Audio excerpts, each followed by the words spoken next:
Assalamualaikum warahmatullahi wabarakatuh. Alhamdulillah nahmaduhu wa nasta'inuhu wa nastaghfiruh wa na'udzu billahi min shururi anfusina wa min sayyiati a'malina. Man yahdihillahu fala mudilla lahu wa man yudlilhu fala hadiya lahu. Asyhadu an la ilaha illallah wa asyhadu anna Muhammadan abduhu wa rasuluh. Allahumma shalli ala sayyidina Muhammad wa ala alihi wa sahbihi wa dhurriyyati ajma'in. Subhanaka la ilma lana illa ma 'allamtana innaka antal alimul hakim. Wa la hawla wa la quwwata illa billahil aliyyil azim.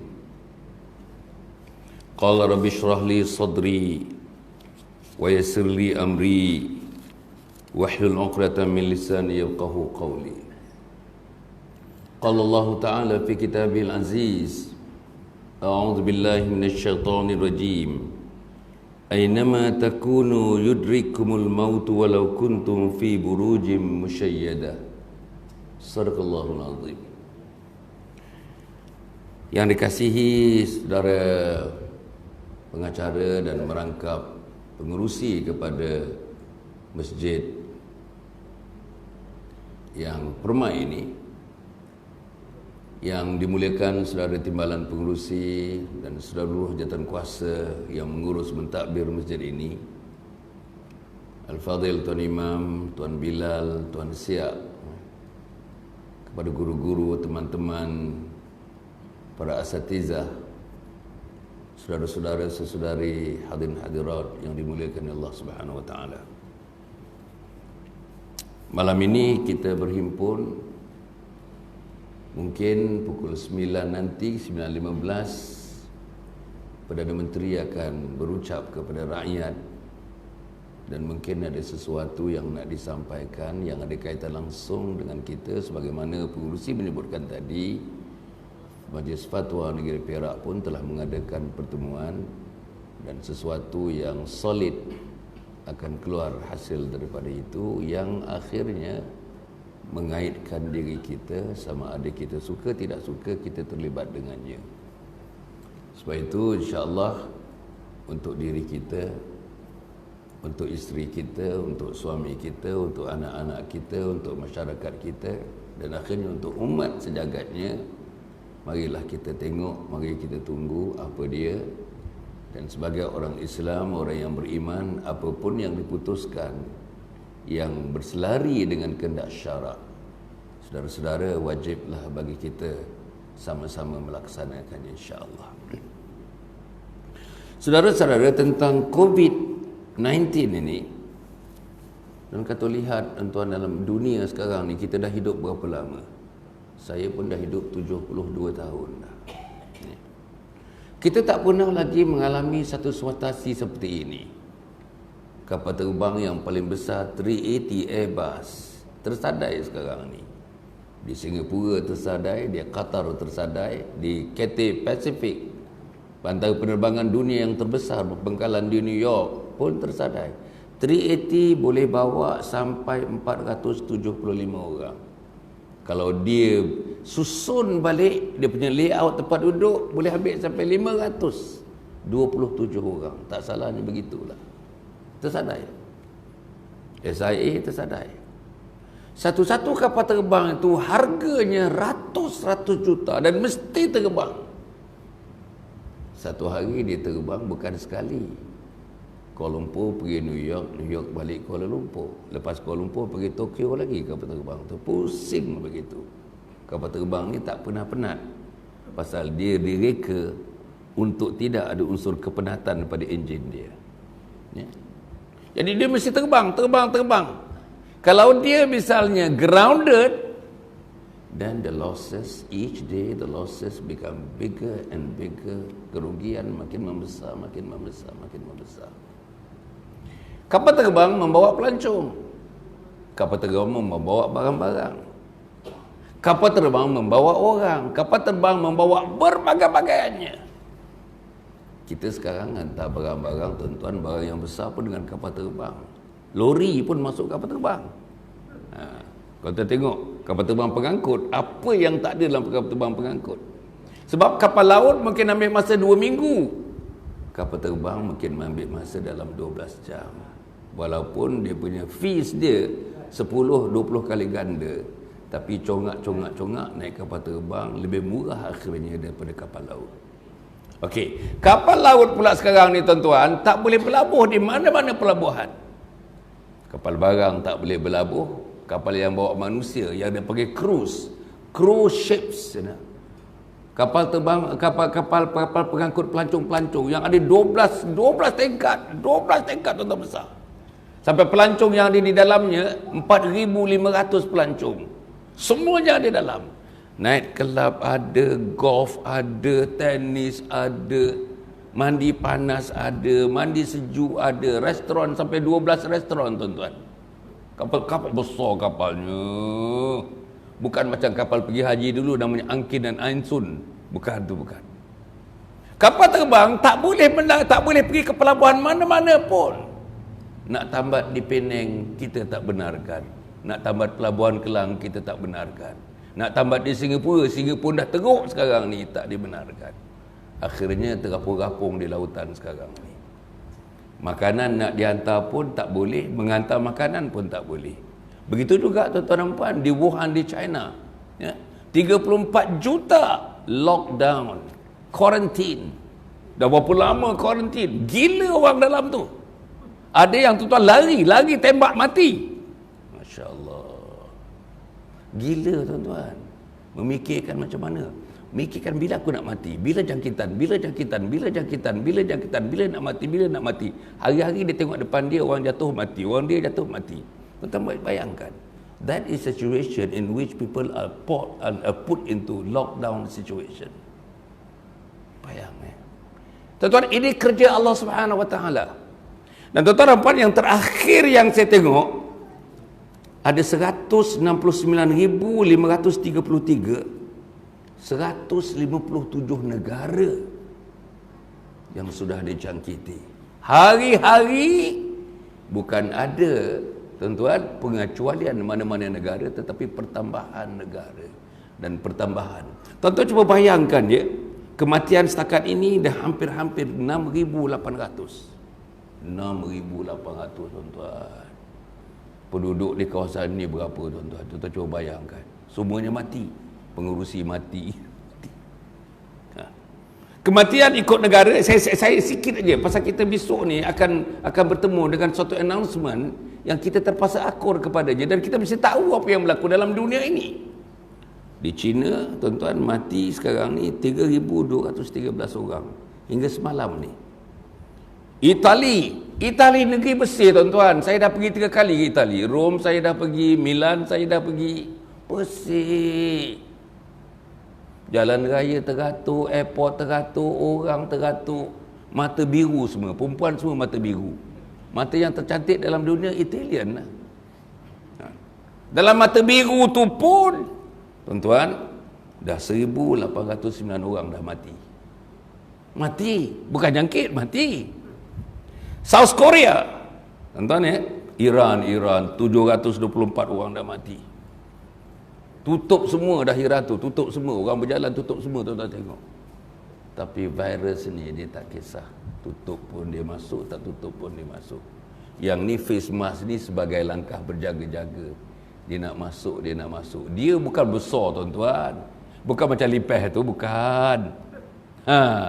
Dia terbang, orang batuk, dia bawa, dia terbang, tak nampak. Mata biasa tak nampak, puan-puan, tak nampak virus ni. COVID-19 cannot be seen using your naked eyes. Tak boleh tengok. Dia kena ada mikroskop nak tengok. Itulah yang sedang berterbangan mengenai kita. Mungkin kita kena, mungkin anak kita kena. Sebab itu kita berjaga-jaga, insya-Allah. Tuan-tuan tentang Malaysia pula saya nak sebutkan setakat ini dah 553 orang kes. 553, setengah ribu dah.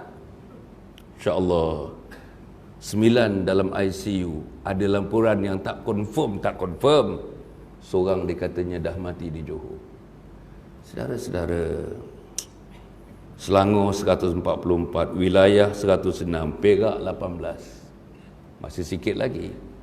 Tapi benda ni merebak tuan-tuan dalam satu keadaan yang kita tak boleh fikir kemerebakannya. Apa yang saya sebut ni, saudara-saudara, saya nak bagi tahu diri saya yang pertama.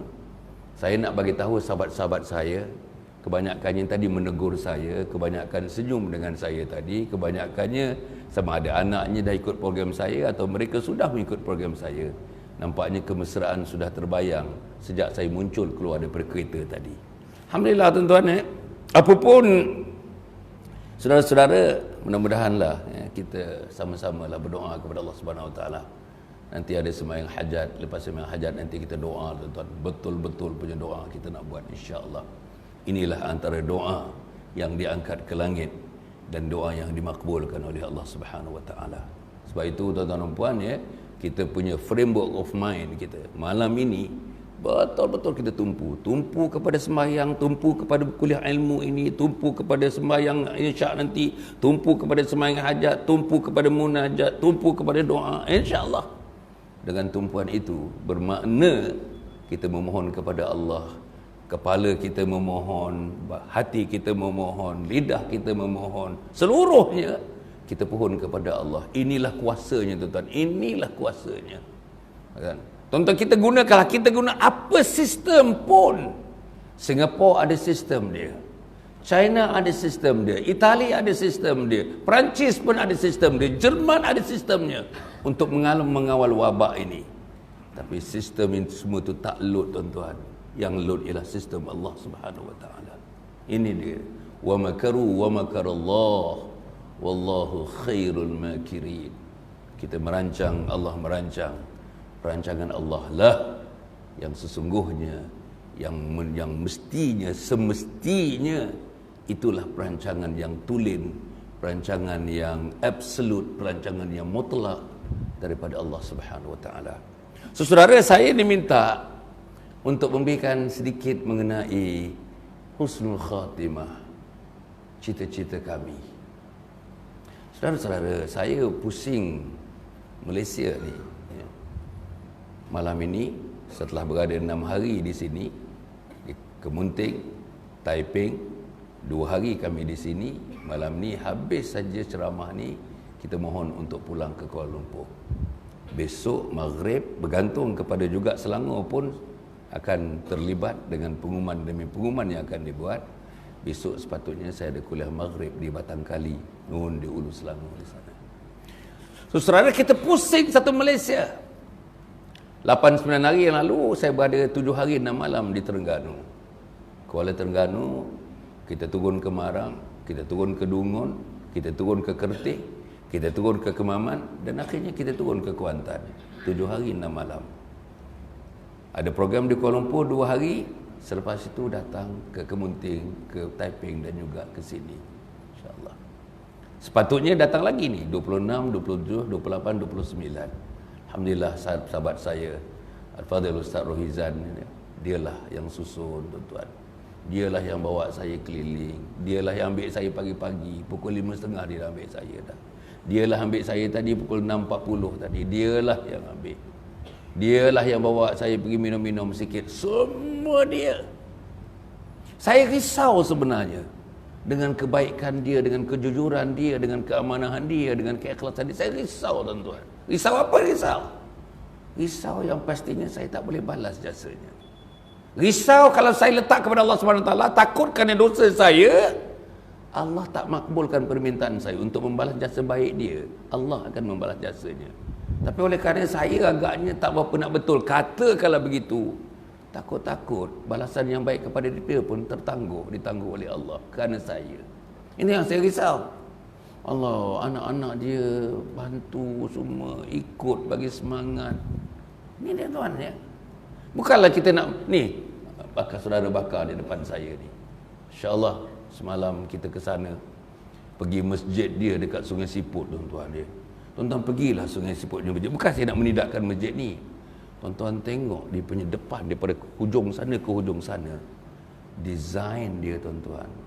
Saya dah lihat ratus-ratus masjid dalam dunia. Saya dulu jaga masjid Selangor tuan-tuan. Saya exco agama dulu. Saya jaga masjid. Tapi saya nampak Masjid Sungai Siput tu antara yang tercantik pada saya lah. Betul tak? Tuan-tuan pergi tengok lah. Cantik, aduh. Desainnya cantik, grafiknya cantik, khartnya cantik, alah, colornya cantik. Itulah Sungai Siput. Alhamdulillah tuan-tuan ya. Itulah untungnya ada siput dan ada sungai di kawasan itu. Tuan-tuan dan mati sekalian ya. Kita nak cerita mengenai puan-puan mati dalam husnul khatimah, cita-cita kita. Nah, saya nak backtrack sikit. Saya, anak-anak saya, cucu-cucu saya dan bakal cicit saya daripada kecil lagi, dia ajar kita, kamu jadi doktor, kamu jadi doktor, kamu jadi engineer, kamu jadi engineer. Saya ingat lagi masa di sekolah, seawal darjah 1 yang saya ingatkan kecil-kecil dulu, cikgu panggil ke depan, and talking about your ambition, cerita mengenai cita-cita. Satu hari tuan-tuan, jumlah pelajar 30 orang, 6 hari, 1 hari 5 orang, 5 orang, 1 orang 2 minit, 3 minit. Tell us all about your cita-cita. Kita pun ceritalah nak jadi postman. Itu dulu. Kebanyakan nak jadi askar, kebanyakan. Yang laki-laki nak jadi askar, yang perempuan nak jadi doktor. Kebanyakanlah ketika itu. Dah diasuh begitu. Cita-cita nak jadi askar, cita-cita nak jadi postman, cita-cita nak jadi polis. Ada juga nak jadi polis, ada.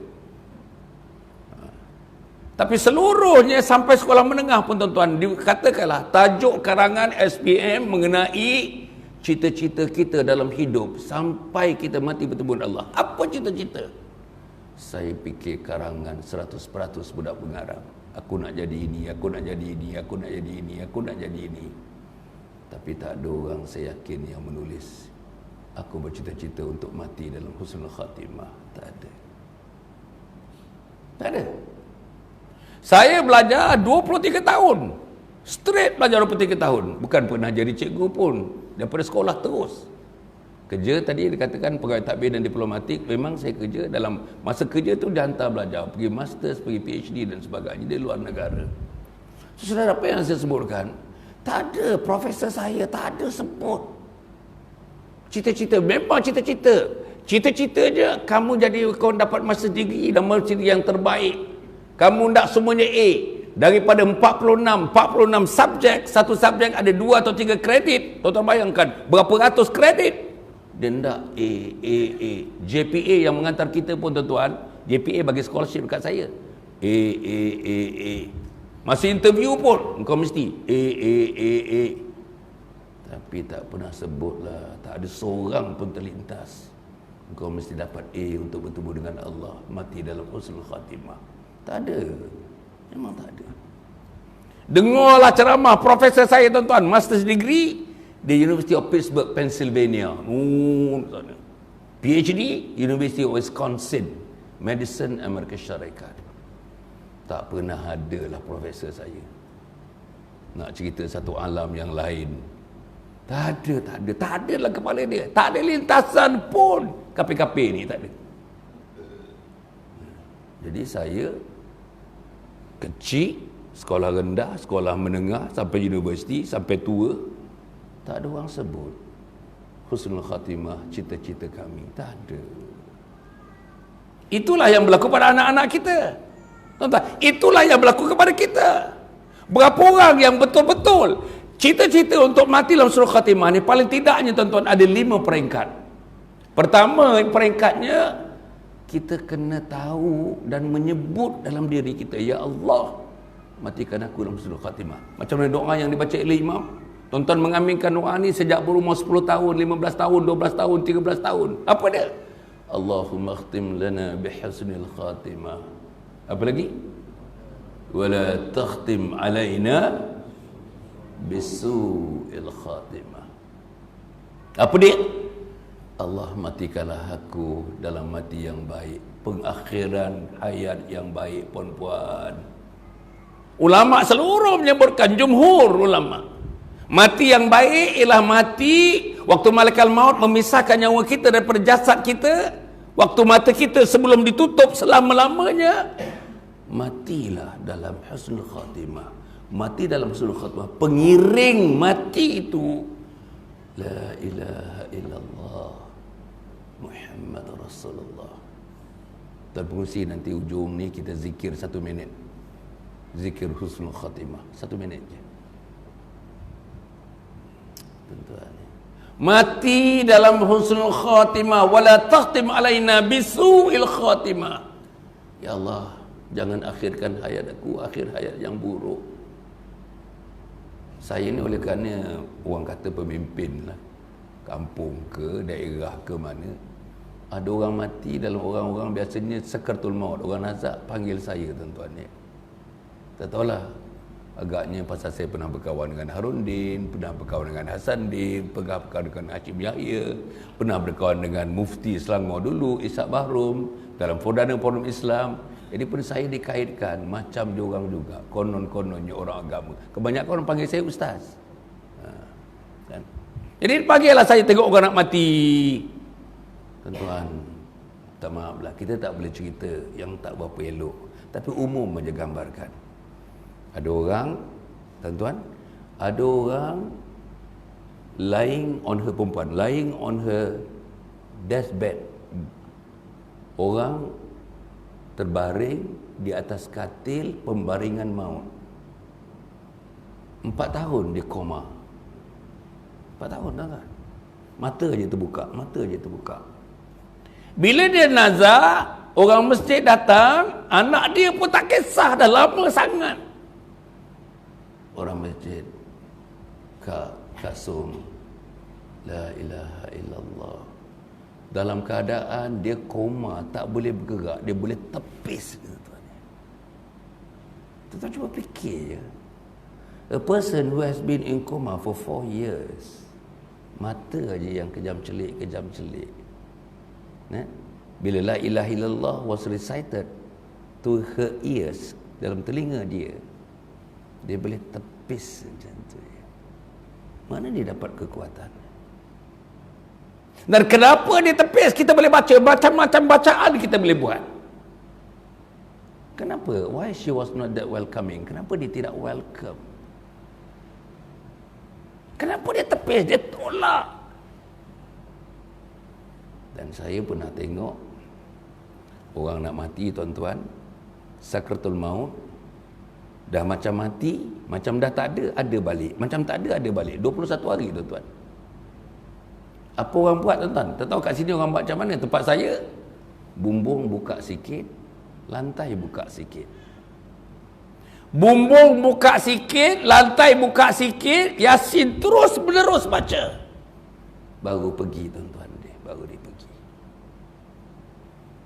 Apa tandanya? Dalam kitab tak sebut itu mati dalam husnul khatimah.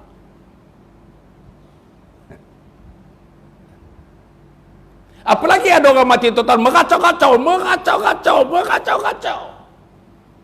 Cakap Siam lah dia, cakap Brazil lah dia, cakap Spanyol lah dia, sampai mati surut dia tak ucap la ilaha illallah Muhammad Rasulullah. Perempuan, kenapa dia jadi begitu? Tuan-tuan, kenapa jadi begitu? Laki-laki, perempuan, laki-laki terutamanya. Pertama, ada masjid. Masjid namanya Amaniyah Tayyibah. Betul? Tayyibah Amaniyah ke Amaniyah Tayyibah? Al-Amaniyah Tayyibah. Dia tak datang. Dia tak datang. Ada majlis ilmu. Saya yakin dekat sini mungkin setiap malam ada majlis ilmu. Kalau di Kuala Lumpur, tuan-tuan, ada masjid, tuan-tuan, di Ulu Kelang, kuliah maghrib, selepas kuliah maghrib, tuan pengurusi, ada kuliah isyak lagi, tuan pengurusi. Astagfirullah. Lepas maghrib ada isyak lagi, habis pukul 10.30 malam, tiap-tiap malam. Tapi ada orang yang rumah 50 meter daripada masjid itu, dah pindah kat situ 11 tahun, dia laporkan kepada saya. Tak pernah sekali pun dia melangkahkan kaki, cuba-cuba nak datang mendengar. Tak ada. Orang ini nak mati dalam husnul khatimah secara zahir. Secara zahir itu Allah punya kuasa. Orang ini nak mati dalam husnul khatimah.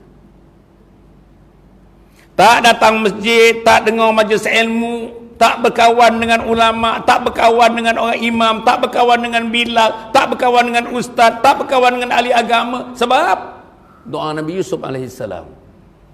Apa doa Nabi Yusuf alaihissalam? Dia minta 3 perkara. Anta waliyyi fid dunya wal akhirah.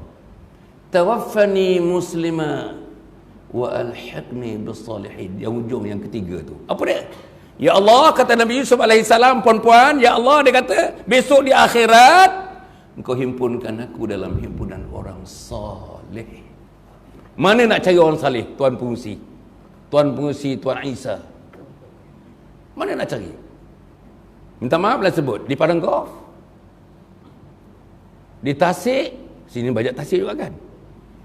Taman Tasik, ada kan sini? Mana nak cari? Di shopping mall, mana nak cari? Saudara-saudara, kalau saudara nak cari sesuatu yang berkaitan dengan Allah Subhanahu Wa Taala dan dalamnya diturunkan hidayah, rumah Allah Subhanahu Wa Taala, Masjid Al-Amaniyah Tayyibah. Ni, saudara, biar saya sebenarnya tak nak ulang-ulang benda ni. Ni live ni. Bakar pun live, yang kami pun live ni. Live ni tuan-tuan. Satu dunia. Kalau anak tuan-tuan sekarang belajar kat South Africa, hafaz Quran kat South Africa, dia tengok saya buat telunjuk macam ini, dia tengok saya pun telunjuk macam ni. Namanya real time. Ini real time. Ya? Anak kita di Perancis, anak kita di Italia, anak kita di Saudi, anak kita di Egypt, di Sudan, semuanya tengok live. Tuan-tuan pergilah kita punya Facebook saya. Tuan-tuan pergilah. Perempuan sana, laki-laki ni kurang main Facebook sana. Datuk Dr. Hassan Muhammad Ali, Datuk Dr. Hassan Muhammad Ali, Hassan 1S, H-A-S-A-N, atau Hassan Muhammad Ali, atau tuan-tuan boleh pergilah kepada live L-I-V-E huruf besar semuanya. Tuan-tuan pergi Al-Amin, A-L Sempang Amin, dan juga teman saya Bakar kat sini tuan-tuan ya. Juga tuan-tuan boleh pergi sama-sama. Kita ra'i-mera'i tuan-tuan, ra'i-mera'i sama. Hai? Jadi tuan-tuan, apa yang saya nak sebut? Apa yang saya sebut? Siapa yang dianggapkan secara zahirnya sukar nak menyebut la ilaha illallah Muhammad Rasulullah dan menepati cita-cita kita untuk mati dalam husnul khatimah, yang tak datang, yang tak kisah, yang tak sembahyang, yang tak jaga sembahyang, maghrib sembahyang, isyak tak sembahyang, subuh tak sembahyang, asar tak sembahyang, hari Sabtu, hari Ahad memang confirm tak sembahyang subuh. Macam mana tuan-tuan rasakan ya? Saya dengar azan tadi punya kuat lah azan tuan-tuan ya. Macam mana tak tembus kepada telinga teman-teman yang tak pernah datang ni? Macam mana tak pernah tembus hati teman-teman, tak pernah terketuk hati mereka? Saya sangat bimbang tuan-tuan, saya sangat bimbang. Bukan saya, mereka, diri saya bimbang. Azan tak dengar, azan subuh tak dengar, azan zuhur berapa kali azan? 5 kali azan tuan-tuan, 5 kali azan. Azan zuhur tak dengar, azan asar tak dengar, azan maghrib tak dengar, azan isyak tak dengar, subuh lagi tak dengar. Tuan-tuan dengar apa kata Quran? Khatamallahu ala qulubihim wa ala sam'ihim, lagi wa ala absarihim ghashawah, lagi walahum azabun azim. Okay.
haula wala quwwata illa billah.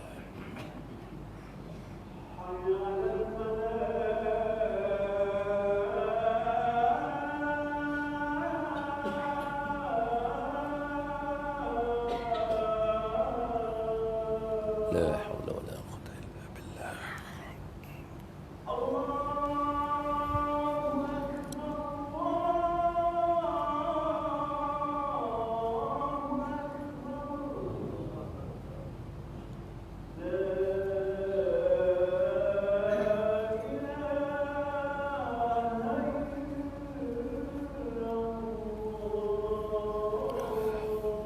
لا إله إلا الله رب التامة والصلاة القائمة وبعث المقام المحمود الذي وعدته إنك لا تخلف الميعاد.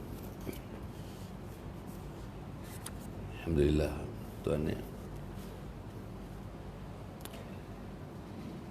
So, saudara kita sambung sikit atau mesti kita sambung sikit ya insya-Allah. Boleh kita sambung sikit ke macam mana ke? Sini kena ikut hukum adat dekat sini pukul berapa kita habis? Biasanya kuliah ni. Oh terpulang. Okey. Kita insya-Allah lah. Saya buat yang lazimnya lah insya-Allah. Perempuan yang tadi saya menyebut,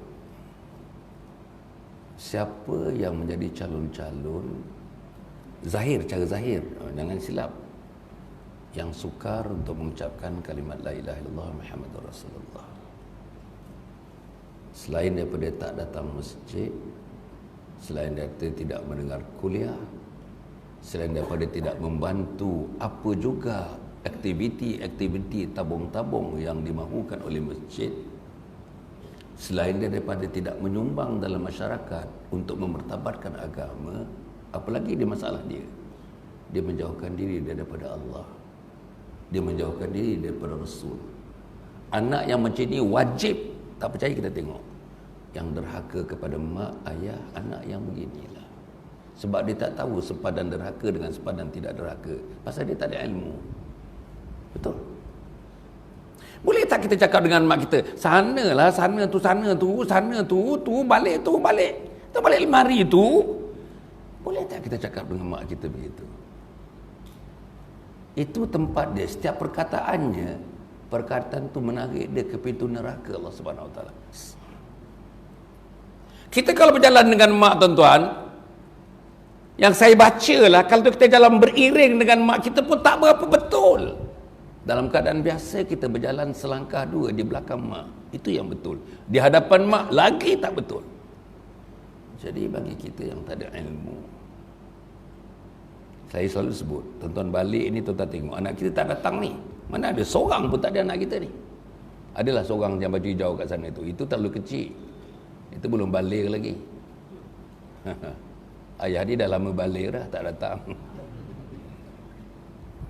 Tuan-tuan dan puan, saya nak menyebutkan tuan-tuan, anak kita ni, suami kita, di mana mereka? Saya bayangkan tadi azan tadi, macam saya sebut kata azan tuan-tuan, ya Allah kuatnya azan. Tak payahlah kalau subuh, tak payah tuan-tuan, alam, tak payah alam dah. Saya ingat dekat sini ada tarhim barangkali, kan? Atau baca Quran mungkin 10 minit sebelum azan. Ada? Quran, baca Quran. Kuat tu. Tak payah tahu alam-alam ni. Tapi tuan-tuan nak tahu, mimpi yang paling enak ialah sekitar dalam setengah jam sebelum subuh dan setengah jam selepas subuh. Itu ni mimpi yang paling enak. Kejap jumpa rimau, kejap jumpa bidadari.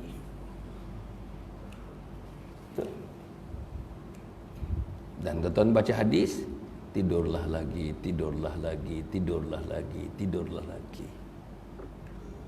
Ni. Tuan-tuan, saya risau sebenarnya, saya pusing satu Malaysia ni. Saya pergi ke negeri utara, tak payah sebutlah negeri-negerinya, 7 hari 6 malam. Average satu hari 3 program. Kuliah subuh, kuliah duha, kuliah maghrib. Kadang-kadang petang ada kuliah keibubapaan, teknik mendidik anak. Itu memang forte saya lah. Saya dah tulis dekat 13-14 buku tentang itu kan ya. Jadi satu hari tuan-tuan dekat 3, katakanlah 3. Kalau saya duduk 6 hari, 3 kali 6, 18 syarahan saya bagi tuan-tuan ya. 18 syarahan saya bagi di masjid. Ada masjid yang besar tuan-tuan, hebat masjid tu. Dengan masjid ini agak saya 2 kali masjid ini, tak sama lagi besarnya masjid itu. Ramai yang datang. Subuh tuan-tuan, perempuan kuliah subuh, bukan hari satu hari biasa, kuliah subuh. Perempuan saja lebih 200 orang. Tapi saya kata pusing keliling tuan-tuan, saya ambil masa dalam setengah minit. Mari kita pusing keliling, ikut jari saya ni. Tunjuk saya seorang anak berumur 15 tahun sampai kepada 23 tahun. Bila pergi ke bukan begitulah. Tuan-tuan nak tahu jawapannya, kosong ni, kosong. Kosong. Kosong. Kosong. Pergi masjid yang lain tuan-tuan, pergi masjid yang lain. Hari Sabtu pagi kuliah subuh. Tak sekolah, tak bekerja, ofis tutup, sekolah tutup. Kosong tuan-tuan, tak maaf, kosong. Sini pun minus yang baju hijau tu, rasa saya lebih kurang kosong juga. Saya ambil 15 tahun. Yang ini tak 15 tahun, yang tidur takkan 15 tahun. 15 tahun ke yang tidur tuan-tuan? Mana dia? Mana anak kita ni? Tuan-tuan, untuk mati dalam husnul khatimah, okey, saya nak sambung. Untuk mati dalam husnul khatimah ni, you need to have partners. Tuan-tuan kena ada partners. Mati dalam husnul khatimah tak boleh seorang-seorang, tak boleh. Partners. Partners ambil keluarga kita. Siapa partner kita? Suami atau isteri itu partner nombor 1. Biasanya bila dah menjelang umur 70 ni, salah seorang saja biasanya ada. Sama dia laki-laki atau perempuannya. Tinggallah terpacak seorang-seorang, tuan-tuan, terpacak. Ada lagi? Kau manalah tahu kat sini. Kat sini dia orang banyak, dia punya cara tu banyak. Okey. Dia ada partners, tuan-tuan, partners kita biasanya bila dah umur 70 macam saya ni, biasanya salah seorang dah pergi berjumpa Allah. Tinggal seorang, terkonting-konting.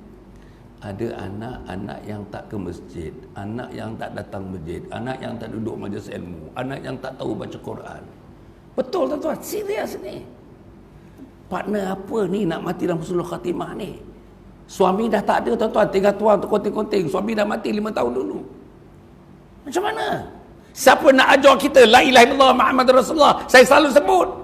Mati di hospital Ipoh. Pukul 2.30 pagi kita mati.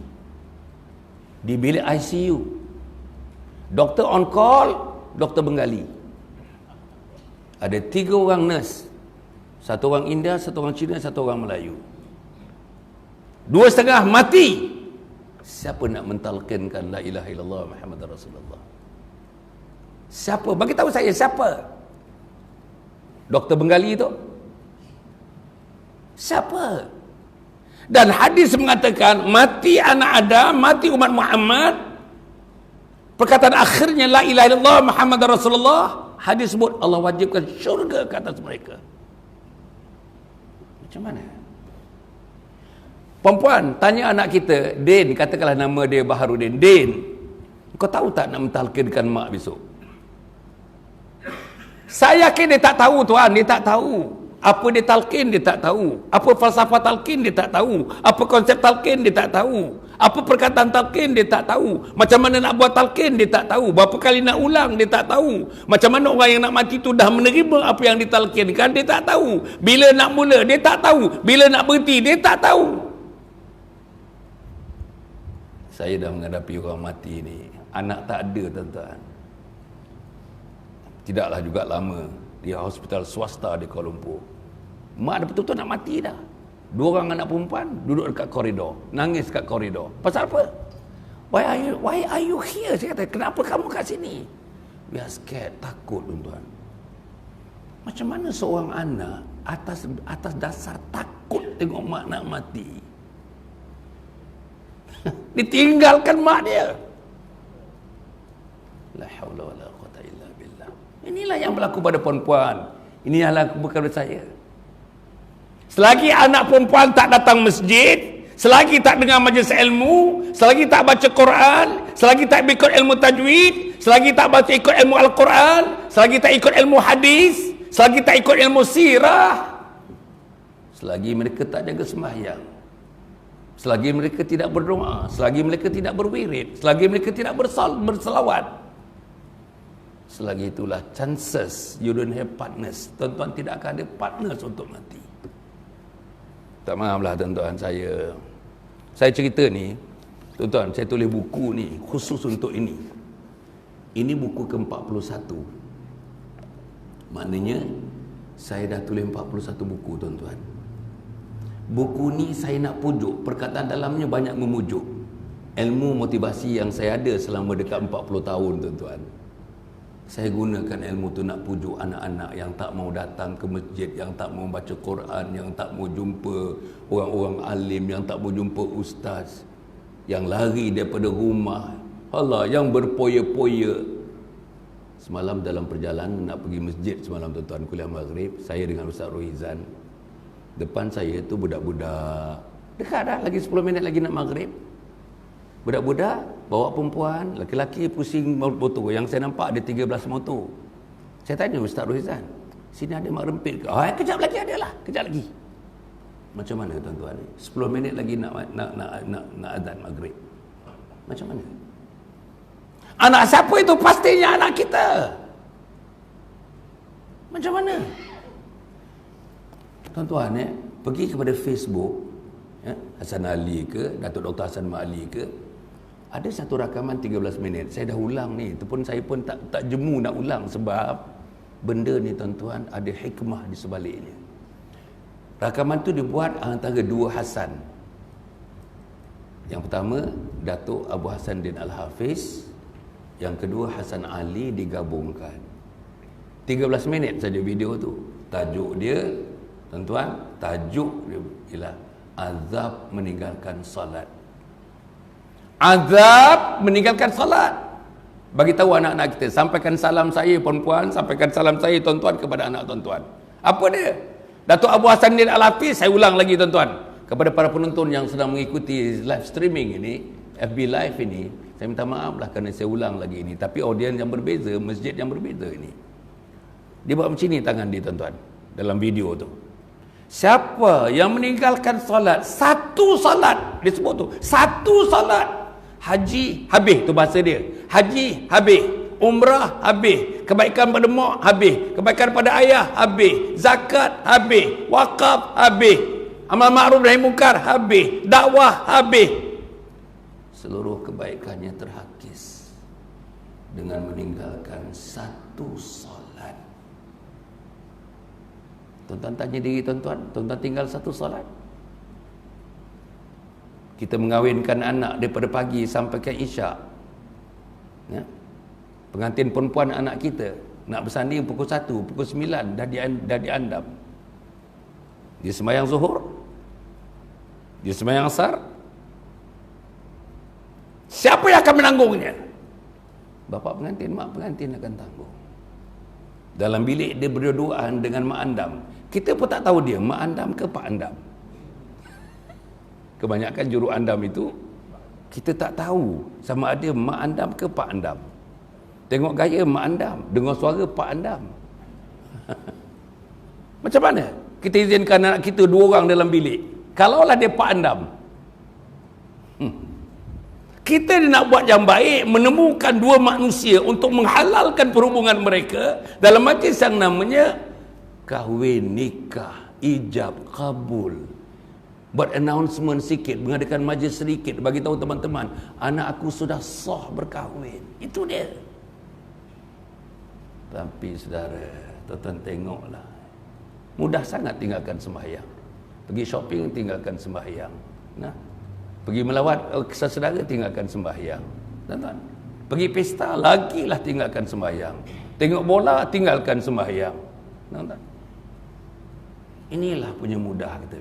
Saya, tuan-tuan, dalam majlis itu yang 13 minit itu, saya sorongkan satu hadis kepada Datuk Abu Hasanuddin Al-Hafiz untuk mengulas. Apa hadisnya? Man taraka as-salata muta'ammidan faqad kafara jihara. Siapa yang meninggalkan salat dengan sengaja maka telah kafir terang-teranglah dia. Hadis. Bukan saya datang nak kafir orang ni, tidak. Hadis. Dia ulaslah kafir tu. Ya Allah, ya Allah, ya Allah. Berapa banyak kafir dalam perkelilingan kita. Berapa banyak kafir dalam rumah kita, 22 kaki kali 75 kaki. Berapa kali kita makan dengan orang kafir. Saudara, bukan main-main tuan-tuan. Ini Isra' Mi'raj. Malam tadi saya bagi syarat Isra' Mi'raj tuan-tuan. Malam tadi. Ini ada kan 22 hari bulan. InsyaAllah lah kalau misalnya diizinkan masjid masih boleh didatangi. Saya rasa masjid ini pun akan mengadakan majlis Isra' dan Mi'raj. Saya dah bagi malam tadi dekat masjid. Dalam masjid Isra' Mi'raj, saya sebutkan malam tadi tuan-tuan. Bayang seluruh Isra' Mi'raj tu. Sama ada Isra'-nya, sama ada Mi'raj sampai langit yang ketujuh di Sidratul Muntaha. Nabi dijemput oleh Allah. Nabi, tuan-tuan, Nabi dijemput oleh Allah Azza wa Jalla, Allah Rabbul Jalil. Jemput Nabi untuk pergi ke satu tempat namanya Sidratul Muntaha. Tuan-tuan, Sidratul Muntaha ini dilaporkan duduk di bawah arasy Allah Subhanahu wa taala. Tempat itu Jibril tak boleh pergi. Perempuan, tempat tu Jibril tak boleh pergi. Siapa yang boleh pergi? Seorang saja. Daripada 124,000, seorang Nabi saja yang boleh pergi. Jumlah Nabi 124,000. Yang wajib kita beriman 25. Yang nama mereka ada dalam Al-Quran. Semuanya tak boleh pergi. Nabi Musa tak boleh pergi, Nabi Harun tak boleh pergi, Nabi Adam tak boleh pergi, Nabi Musa, Nabi Isa tak boleh pergi, Nabi Ibrahim, Nabi Yunus, Nabi Yusuf tak boleh pergi. Yang boleh pergi Nabi Muhammad sallallahu alaihi wasallam. Dia dijemput oleh Allah tanpa melalui Jibril. Semua ibadat melalui Jibril, haji melalui Jibril, zakat melalui Jibril, buat baik dengan mak melalui Jibril, buat baik dengan ayah melalui Jibril, tolong anak yatim melalui Jibril, zakat fitrah melalui Jibril. Tapi satu ibadah, so important it is, fundamental, the pillar of Islam, namanya tiang agama, as-salatu imaduddin, yang diberi oleh Allah kepada Nabi ialah salat, sembahyang. Kalau begitulah kedudukan salat, kenapa anak kita tak salat tadi zuhur, kita senyap aja? Kenapa anak kita tak datang solat maghrib di surau di masjid ini? Masjid ini kita senyap aja. Kenapa kita balik ke rumah nanti tuan-tuan, siapa yang makan lewat, selepas isyak baru kita makan. Anak pun ada, kita makan bersama. Tak sebut pun persoalan anak tak semayang lagi, tak datang ke masjid lagi. Di mana taring mak dan ayah? Di mana taring mak dan ayah? Ada orang mengatakan mak ayah tak mau tegur pasal anak dia bagi sebulan RM280. Takut kalau dia tegur, bantuan BRIM dia pun hilang. Itu. Jadi macam mana tuan-tuan Bolehkah kita gadaikan 280 itu dengan satu sembahyang yang ditinggalkan, atau berterusan beberapa sembahyang yang ditinggalkan? Inilah tuan-tuan kena fikir tuan-tuan. Tuan-tuan akan tertanya, terutama anak perempuan. Anak perempuan yang tak sembahyang, selagi dia tidak diijab kabulkan, selagi dia tidak ada suami, mak, ayah, bapa terutamanya adalah penanggung-penanggung dan bertanggungjawab di hadapan Allah Subhanahu wa taala. Jadi kita jangan, tuan-tuan sembahyang ni, mesti sembahyang. Apa pun, mesti sembahyang. Atas udara sembahyang, atas bawah laut sembahyang. Di mana pun. Berseorangan sembahyang, ramai sembahyang, semuanya orang kafir, kita seorang Islam sembahyang. Di mana pun, dalam keadaan apa pun. Dulu tuan-tuan, saya ada travel and tours, namanya Sabha Travel and Tours. Kita bawa orang pergi umrah tuan-tuan Dululah, sepatutnya saya tak buat dah. Pasal susah sangat dapat visa tu, saya pun berhentilah. Tuan-tuan dah menangis di Kaabah, dah menangis di Raudah, dah menangis di makam Nabi. Balik tuan-tuan subuh dalam perjalanan tak semayang tuan-tuan Betul tu, serius. Serius. Kami dalam kapal terbang tu, dalam kami yang di bawah saya dalam 46 orang saya ingat dulu. Kita azan tuan-tuan, pilot tu boleh benarkan. Saya tanya tuan-tuan dia punya chief stewardess, dia tanya, boleh tak kita azan kat sini, kita nak salat bila ni? Oh tak bagi tuan-tuan, tak bagi, Melayu tak bagi tuan-tuan. Masya Allah. Dia punya pilot Mak Saleh, dengannya Belgian, orang Belgium. Saya jumpa dia tuan-tuan. Sir, we wanted to do some kind of prayer, just for a short while, only about 5 minutes or so, you know. And then we are calling for prayer, you know, a little calling, you know, not very loud. And then we need to have some kind of prayer involving maybe 3 to 4 us, you know, in one corner over there at the back. Can you allow us to do that? Mak Saleh ni tuan-tuan, you know how much water that you use? Itu pertanyaan yang pertama sekali. Berapa banyak air kita guna? Dia takut maklum lah, electrical ni kalau air kena dia masalah. Just a little bit. We got to spray, you know. We do spraying there. There's no leakage, no water, no drops of water. Okay. Allahumma. Okay. Dia keluar je. Keluar daripada cockpit tu tunjuk. Okay, this is the okay. Fair enough. Itu bahasa dia. Fair enough. Dia panggilnya steward tadi tu. Okay. We can allow him to do this. Bera muka Melayu tu tuan-tuan. Betul. Azan tu kita azan pakai mic dia tu, dan kita solat. Dalam kita azan, kita solat tuan-tuan, berapa kerat yang ikut kita. Subuh ni macam mana tuan-tuan ni? Macam mana? Dah nangis di Kaabah, dah nangis di Raudah. Punya kerasnya hati kita. Dan saya sebut, punya kerasnya hati kita. Bertambah keras bila balik tuan-tuan, tak kenal masjid. Sana bukan main lagi, bukan yang melolong dekat Masjidil Haram. Kat sini tuan-tuan, macam mana ni? Inilah yang kita kena fikirkan, nak mati dalam husnul khatimah. Tuan-tuan dan puan-puan mati sekalian ya. Tadi saya mengatakan ya, apa yang nak dibuat? Saya nak teruskan apa nak dibuat. Apa nak dibuat? Pertama sekali, partners kita, diri kita yang nak mati ni. Hukum adat, Hasan Ali mati dulu daripada anak-anak dia. Anak saya yang paling tua pun 46 tahun. Lawyer, perempuan. Ialah hukum adatnya saya pergi dulu. Tapi kemungkinan dia pergi dulu. Tapi tak apa, saya pergi dulu. Saudara, saya nak bagi tahu saudara, anak-anak kita, saya dah buat satu video, saya rakam, saya panggil 8 orang anak. Perempuan saya ada 8 orang anak. 5 laki-laki, 3 perempuan. 6 menantu, 13 cucu. Saya himpunkan dan saya rakam, buat rakaman macam ni. Saya bagi wasiat. Cik Isa, saya bagi wasiat. Saya bagi wasiat antaranya, mati ayah, mati mama.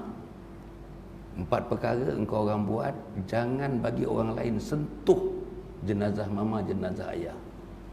Yang boleh menyentuhnya tangan anak-anak dan tangan menantu. Itu dia. Dan tangan sepupu-sepupu kamu. Apa dia 4? Memandikan engkau, tangan kau. Masjid, kita ada Bilal mayat. Bilal mayat menunjukkan cara Bilal mayat tak sentuh pun mayat tu. Ditunjuk aja. Sana. Sana kat selah kangkang tu. Din, air lagi. Telinga, macam mana telinga? Tak boleh, korek sikit kata. Hidung. Itu dia. Yang kedua, mengkafan. Anak saya dah bagi tahu. I want my children will do the kafaning for me and to your mother. Yang ketiga, menyembahyangkan.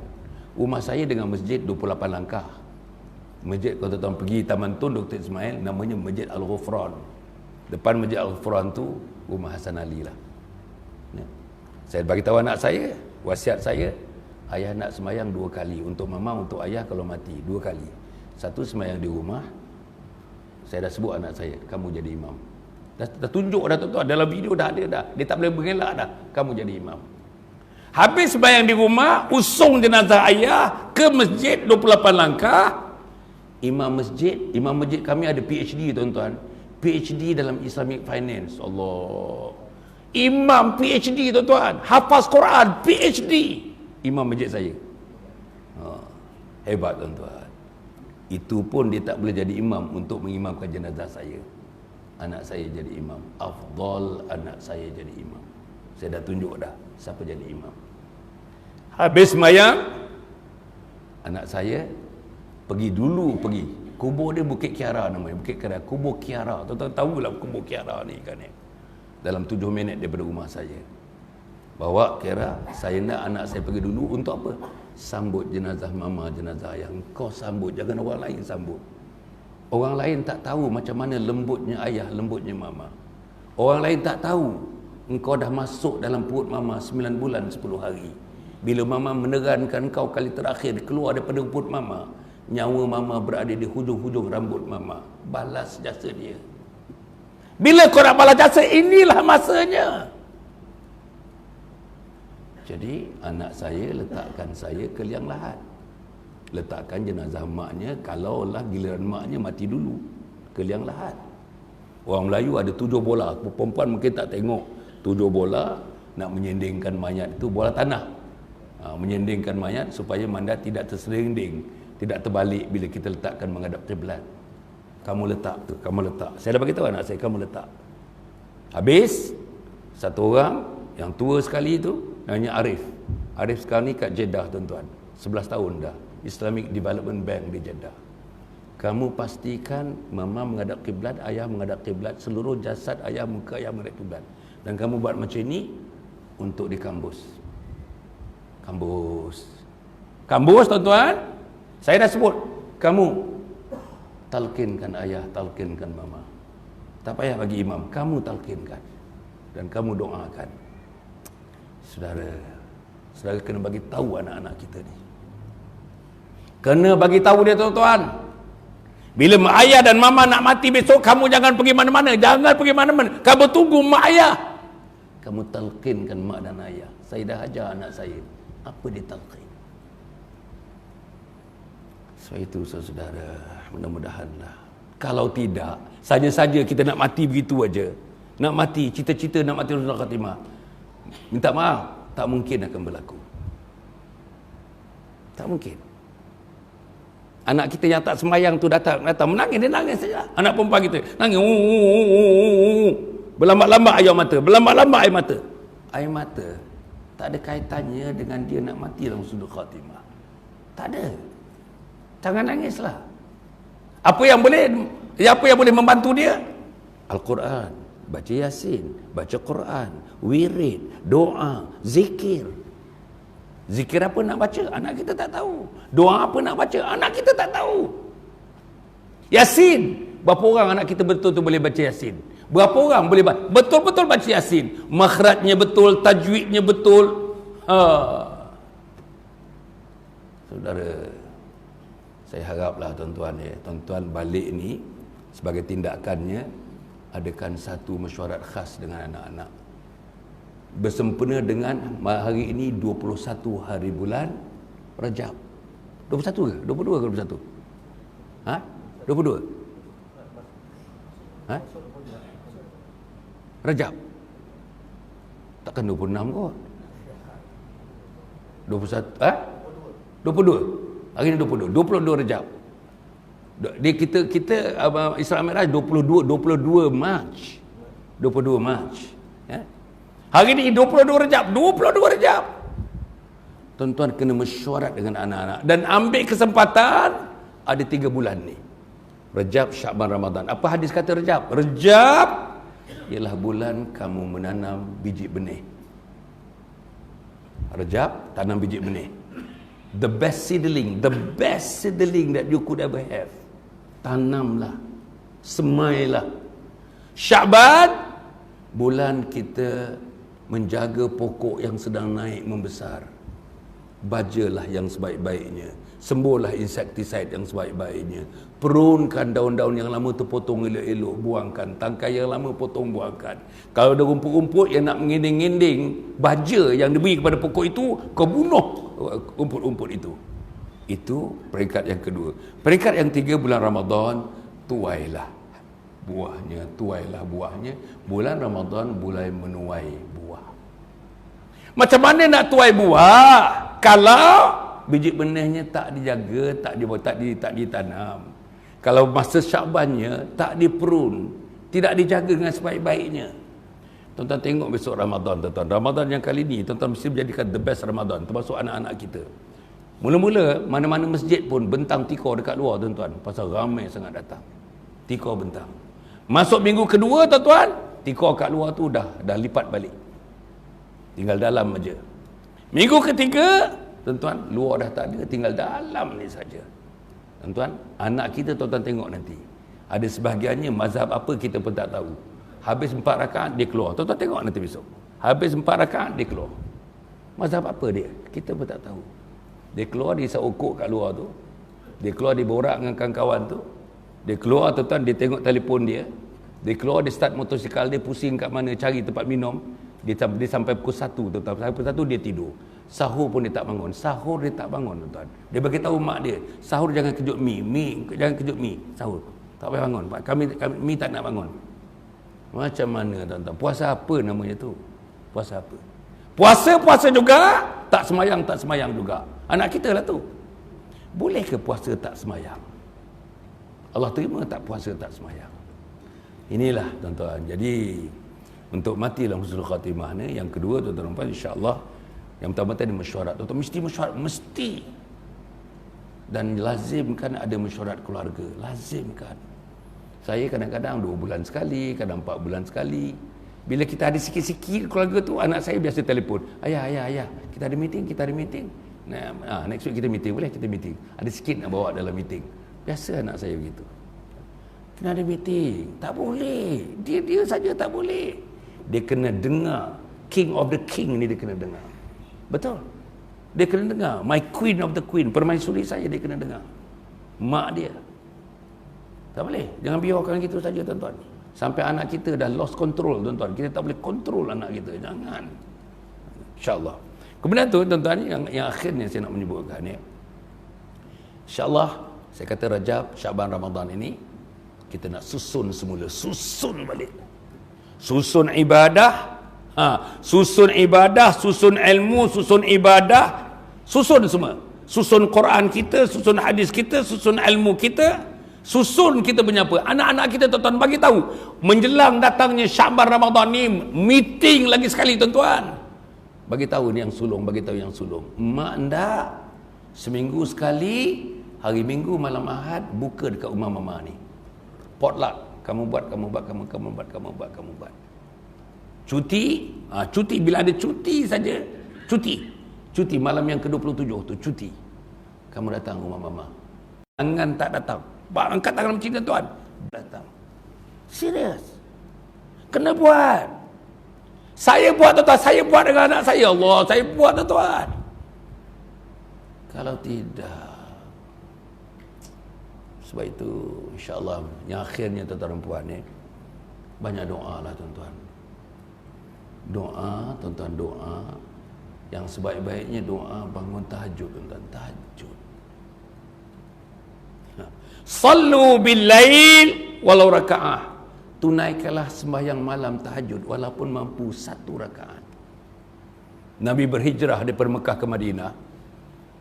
Tuan Isa sampai di perbatasan bumi Madinah. Tak masuk kota Madinah lagi, perbatasan Madinah. Nabi masih di atas unta. Dia disambut oleh orang-orang Ansar di depan dia. Kan biasa kita dengar lagu Tala'al badru alaina. Itulah yang Nabi dengar. Habis tu, daripada atas untanya, Nabi tak jejakkan lagi kakinya ke bumi Madinah yang suci itu. Dia tak jejakkan kaki. Daripada atas unta dia beritahu orang Mekah, orang Mekah, orang Muhajirin dan orang Ansar, orang Madinah. Apa Nabi kata? Ya ayuhan nas, afshus salam wa at'imut ta'am wasilul arham wasallu bil laili wan nasu niyam tadkhulul jannata bisalam. Apa Nabi kata tuan? Saya tak mengulas yang pertama, yang kedua, yang ketiga tu. Saya ambil yang keempat aja. Yang keempat Nabi kata apa? Wasallu bil laili wan nasu niyam. Hendaklah kamu melakukan sembahyang malam, tahajud dalam keadaan orang lain sedang tidur nyenyak. Tadkhulul jannata bisalam. Masuklah kamu ke syurga dengan penuh kesejahteraan. Tahajudlah tuan-tuan. Saya rasa tuan-tuan tahajud sajalah saya nak ingatkan. Manalah tahu kadang-kadang kita lupa. Manalah tak tahu kadang-kadang kita tak digerakkan oleh isteri. Tahajud dia tuan-tuan baca hadis. Bangun seorang suami, mengejutkan isterinya. Sukar untuk bangun, diambilnya air, hadis ni, direnjiskan muka isterinya air. Bangunlah mereka. Bangun seorang isteri, mengejutkan suami, sukar untuk dibangunkan. Ambil air, direnjiskan air ke muka suaminya. Bangunlah mereka. Bangun mereka mengerjakan tahajud. Inilah dia ahli-ahli syurga. Allah tuan-tuan. Tahajudlah tuan-tuan, insya-Allah. Sekurang-kurangnya tuan-tuan, 2 rakaat tahajud. Sekarang ni lewat, subuh lewat. Lagi ialah subuh lewat. 6, 15, 18, 17. 6, 17. 6 berapa tuan? 6, 14. Cik Isa kata 6, 17. 6, 17. 6, 14. Okey. 6, 14. Tuan-tuan boleh bangun pukul 5 suku gitu. Bangun 5 suku. 5 suku. Tahajud boleh buat 2 rakaat, 2 rakaat. Buat 4 rakaat, 2. Lepas tu, taubat. Buat sembahyang taubat. Usolli sunnatat taubati. Rakaat ini lillahi ta'ala. Saya sembahyang sunat taubat, 2 rakaat kerana Allah. Nanti, Cik Isa minta, Tuan Isa minta saya buatkan sembahyang hajat. Nanti kita sembahyang hajat. Subuh, sebelum subuh sembahyang hajat. Kalau dah buat tak apalah, tak payah lagi, taubat aja kita buat. Lepas tu, tutup kalau tak cukup masa, cukup 1 rakaat sembahyang witir. Sholli sunatal witri rakaatan ada alillahi ta'ala. Lepas tu doa nangis. Yang eloknya nangis. Doa nangis sambil menyebut satu-satunya nama. Nama mak sebut, nama ayah sebut, nama suami sebut, nama isteri sebut, nama anak-anak sebut, nama menantu sebut. Sebut tuan-tuan. Sebut semua nama sampai nangis.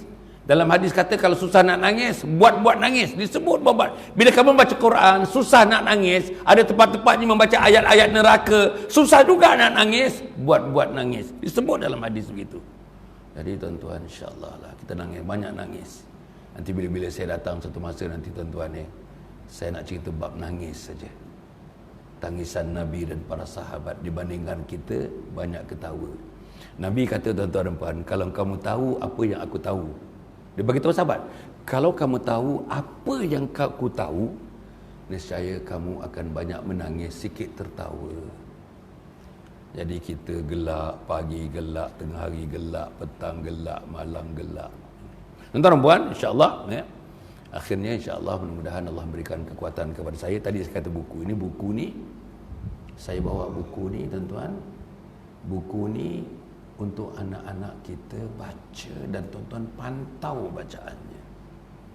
Inilah buku yang mungkin membuka satu jalan baru dalam hidup mereka untuk menjadi anak yang saleh, anak yang salehah. Dalam ni lengkap. Dalam ni 9 bab, lengkap. Kalau tuan-tuan mati, tuan-tuan mati, anak kita semua boleh buat. Saya dah letakkan prosedurnya dan cara-cara nak mengurus jenazah ibu dan ayah. Daripada awal hingga akhir, semuanya ada dalam ni. Satu buku lagi, buku ni kembar tuan-tuan, buku ni kembar. Satu lagi untuk kita. Umur 30, 40, 50, 60, 70, 80, 90. Untuk ibu ni. Buku ni, separuh daripada dakwahnya mungkin saya tulis dengan air mata tuan-tuan Saya melihatkan teman-teman termasuk diri saya lah. Umur 50, 60, 70. Sembahyang tak jaga lagi tuan-tuan. Ada setengahnya gaji 57,000 kawan saya. 57,000 tuan-tuan. Ikut saya dalam jamaah, buka tuan-tuan, Quran. Tak boleh baca langsung tuan-tuan. 57, umur 57, gaji 57,000 juga, umur 57. Buka Quran tak boleh baca langsung. Macam mana tuan-tuan? Jadi saya tulis buku ni. Marilah kita sama-sama.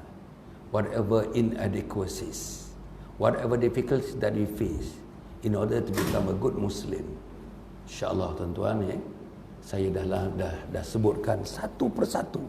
Kita mesti berubah. Hari ini bulan Rejab, bulan Syaban, bulan Ramadan, buku ini mengatakan kita mesti berubah. Cara kita mengamalkan Islam, kejap-kejap datang masjid, kejap tak datang masjid. Kejap-kejap bangun subuh, kejap-kejap tak bangun subuh. Kejap-kejap dengar baca ilmu, kejap-kejap tak ada dalam baca ilmu. Tak boleh tuan-tuan, tak boleh. Memang tak boleh. Jadi inilah untuk memantapkannya. Ada chapter yang terakhir, ini pun 9 bab juga. 9 bab yang terakhir. Saya bagi jadual, bangun pukul 4.30 pagi, tidur pukul 10.30 malam.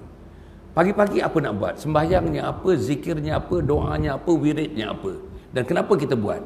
Tengah hari apa nak buat? Sembahyangnya apa, doanya apa, wiridnya apa, doanya apa, wiridnya apa, dan apa kenapa kita buat? Sampailah malam sampai tidur balik. Dan insya-Allah mudah-mudahan Allah memberikan kekuatan. Apa yang saya buat? Buku ni tuan-tuan boleh dapat di luar di sana nanti. Buku ni saya tulis, saya buat, saya cetak. Hasilnya sehingga ini saya tak ambil satu sen pun. Saya masuk dalam tabung Anjung Husnul Khatimah. Kita sedang mendirikan Anjung Husnul Khatimah. Tadi nak menjawab soalan, mati dalam Husnul Khatimah. Dalam dunia ni tak ada satu pun organisasi yang dapat membantu teman-teman dan saya mati dalam Husnul Khatimah. Jadi kita bina Anjung ni. Tuan-tuan tengok brosur-brosur sedang disebarkan. Tuan-tuan tengoklah tuan-tuan. Kita nak bangunkan 13 juta harganya tuan-tuan. Kita bangunkan cara wakaf, cara zakat, secara amal saleh, secara amal jariah, secara sedekah, secara infak, secara fidyah. Kita nak bangunkan tuan-tuan, insya-Allah 13 juta ringgit. Tanahnya saya dah beli berharga 1 juta ringgit. Alhamdulillah, saya dah ansur tuan-tuan 1 juta tu dah berapa bulan, puluh bulan dah. 20,000 sebulan, 20,000 sebulan. Dan tanah itu saya wakafkan terus. Bukan nama saya, walaupun saya beli bukan nama saya. Nama dalam geran dia, namanya Majlis Agama Islam Selangor sebagai pemegang amanah wakafnya. Sampai hari kiamat bukan nama Hasan Ali tanah tu.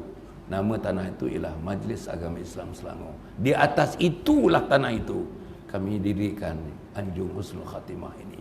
InsyaAllah tuan-tuan ya, ada masjid yang boleh muatkan 1,000 orang. Masjid ni 1,000 boleh kan? Tak sampai. Masjid yang kami dah buat ni 1,000 orang. Dalam komplek tu ada masjid 1,000 orang. Dah ada orang taja dah tuan. Dah ada orang taja. Masjid ni 3.4 juta. Dah ada orang taja separuh daripadanya. Dan tengah-tengah tu tuan-tuan, yang bangunan yang panjang, yang besar tu, 15 fully aircon lecture room. 15 units fully aircon lecture room. Itu pun dah ada orang taja. Harganya 1.3 juta. Jadi insyaAllah ada satu Tan Sri. Satu Tan Sri dia nak bina semua sekali. 13 juta dia seorang. Dia tak nak campur-campur. Dia nak namakan komplek tu nama emaknya yang sudah meninggal dunia. Kami bermesyuarat tak setuju sebab kita tak mahu Tan Sri seorang aja masuk syurga. Kita nak semua umat masuk syurga tuan-tuan, lebih ramai. RM1 pun masuk syurga, RM10 pun masuk syurga, RM10,000 pun masuk syurga. Kepada derma yang besar, derma sama ada zakat, sama ada wakaf, dikecualikan daripada cukai pendapatan. Dia dapat tax exemption tuan-tuan ya. Jadi kita bangunkan dengan Perbadanan Wakaf Selangor. Lupa.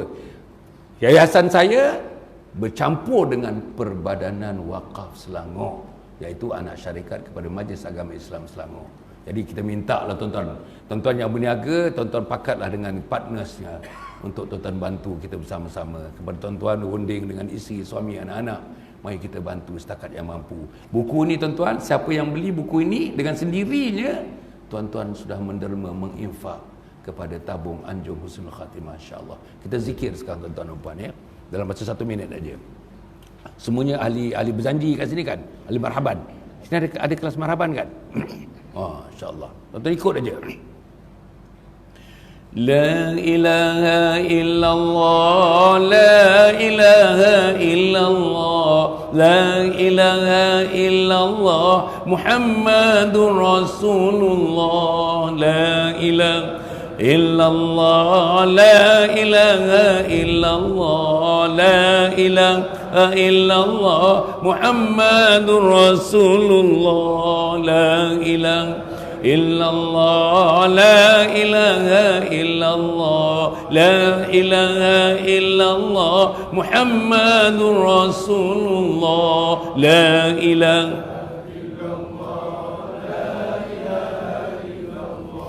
لا إله إلا الله محمد رسول الله لا إله